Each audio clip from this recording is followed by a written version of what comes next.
Во рамки на посетата на премиерот Никола Груевски на Обединетите Арапски Емирати, владина делегација составена од вице-премиерот за економски прашања Пешевски, министерот за транспорт и врски Мисајловски и директорот на ТИРС Мизо, денеска уствари посета на Агенцијата за надворешна трговија и инвестиции на Дубај. Соговорниците разговарале за можностите за продлабочување на економската соработка, пред се на полето на надворешно-трговската размена и инвестициите, а од македонска страна било истакната заложбата за градење на економската соработка со Обединетите Арапски Емирати, интересот за продолжување на економскиот диалог, продолжување на контактите и разработување на анализи за соработка на конкретни проекти, информираат од владината прес-служба.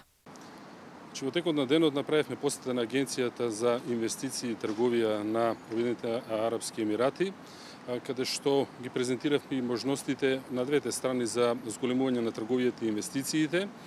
Беше договорена посета од страна на Агенцијата на Република Македонија со нивна делегација, бидејќи оценивме дека постои можност и простор за зголемување на трговската размена, зголемување на инвестициите, што и со конкретни проекти беше дискутирано. Јас верувам дека ова е еден зачеток на една позасилена економска соработка помеѓу двете држави, која што во крајна цел ќе биде од добробит и за народот на Република Македонија, бидејќи и компаниите што ќе извезуваат и оние кои што ќе имаат инвестиции од оваа држава ќе значат добробит за граѓаните на Република Македонија. Соговорниците се согласиле дека со таквата посета би можело да се направат дополнителни истражувања и анализи, кои би креирали потенцијал за конкретизација на соработката.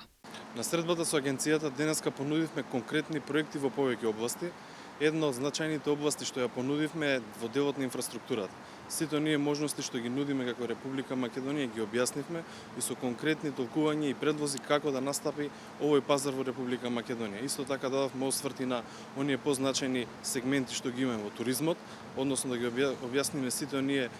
бенефити што ги дава Република Македонија, како и во областа на земјоделието и во сите оние други области каде што може да привлечеме инвестиции. Директорот Мизо пак истакна дека позитивните ефекти на владината политика за континуирано напредување на бизнис климата се потврдуваат со инвестициите кои во нашата земја се реализираат од страна на поголем број на глобални компании.